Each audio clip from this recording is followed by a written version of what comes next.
Shalom. Baik, kami dari kelompok 5 dengan mata kuliah Misiologi Kultural. Di sini kami akan perkenalkan diri kami. Nama saya Sumiati Titi. Saya Tiana Nane. Kami akan menjelaskan beberapa materi kami dengan judul pengertian kontekstualisasi dalam misi dan definisi kontekstualisasi dan pentingnya kontekstualisasi dalam misi lintas budaya serta strategi dan pendekatan kontekstualisasi yang efektif. Lanjut. Baik, kami akan menjelaskan materi kami atau poin pertama atau pembahasan pertama.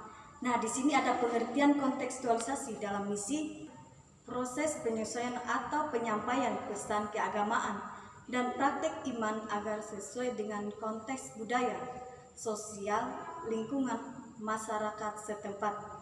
Nah, di sini ada tujuannya. Tujuannya adalah untuk membuat ajaran agama lebih relevan dan dapat diterima oleh komunitas yang ditinjau, tanpa mengubah inti pesan tersebut. Adapun proses yang melibatkan pemahaman tentang nilai-nilai tradisi dan bahasa masyarakat lokal untuk meningkatkan komunitas dan membangun hubungan yang positif. Nah, di sini ada definisi kontekstualisasi. Kontekstualisasi adalah proses menempatkan informasi, ide, atau konsep dalam konteks tertentu untuk memahami makna secara lebih mendalam. Ini melibatkan hubungan materi dengan situasi latar belakang atau kondisi yang relevan sehingga membuat informasi tersebut lebih bermakna dan mudah dipahami. Nah, adapun dalam pendidikan, kontekstualisasi membuat siswa meningkatkan pembelajaran dengan pengalaman nyata, memperkuat pemahaman dan penerapan konsep dalam kehidupan sehari-hari. Baik, saya akan menjelaskan poin yang kedua, yaitu pentingnya kontekstualisasi dalam misi lintas budaya, dan ada beberapa alasannya, yaitu 1. Memahami budaya lokal. Kontekstualisasi membantu penginjilan atau misi memahami norma, nilai, dan praktik budaya setempat, menyampaikan pesan yang lebih relevan dan diterima oleh masyarakat. Yang kedua yaitu membangun hubungan. Di sini membangun hubungan dengan mengaitkan pesan dengan pengalaman dan tradisi lokal. Misiwan dapat membangun hubungan yang lebih baik dengan komunitas. Ini menciptakan kepercayaan dan membuka pintu untuk dialog yang lebih mendalam. Yang ketiga yaitu menghindari kesalahpahaman, di mana pesan yang tidak dikontekstualisasi bisa jadi tidak dimengerti atau bahkan dianggap ofensif. Dengan memperhatikan konteks misiawan dapat menghindari kesalahan yang bisa merusak reputasi dan tujuan misi. Keempat, relevansi pesan.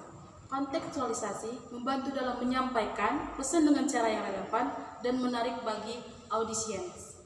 Misalnya, menggunakan analogi atau contoh yang akrab dengan budaya setempat membuat pesan lebih mudah diterima. Yang kelima yaitu membudayakan komunitas.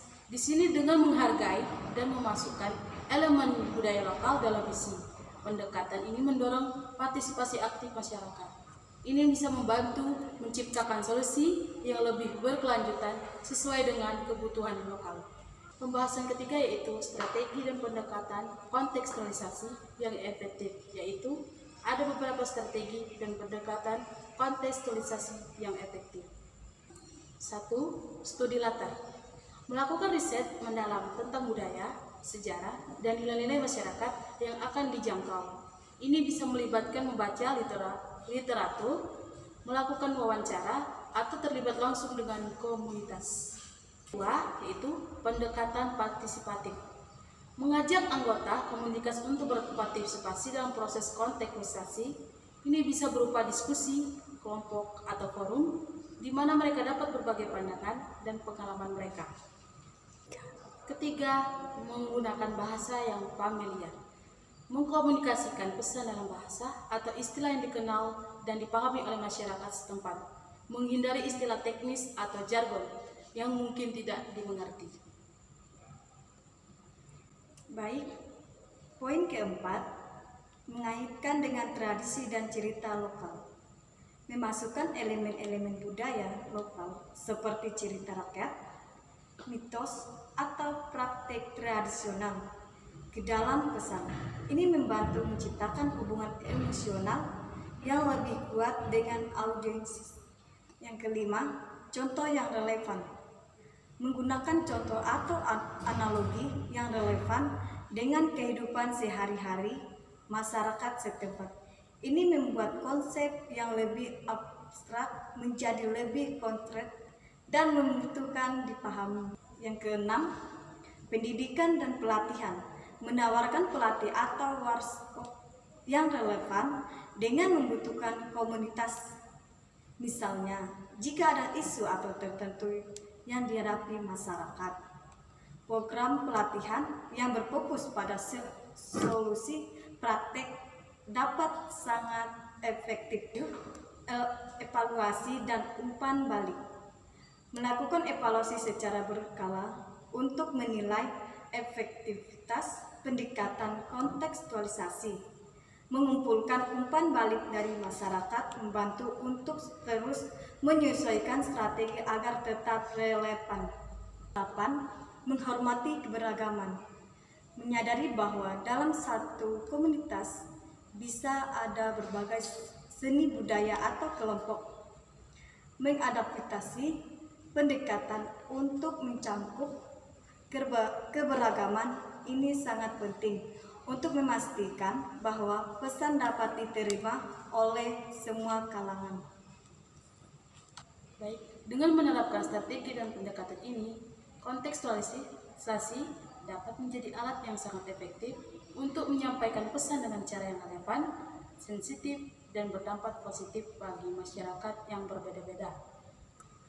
Sekian dari materi kami ucapkan terima kasih. Shalom.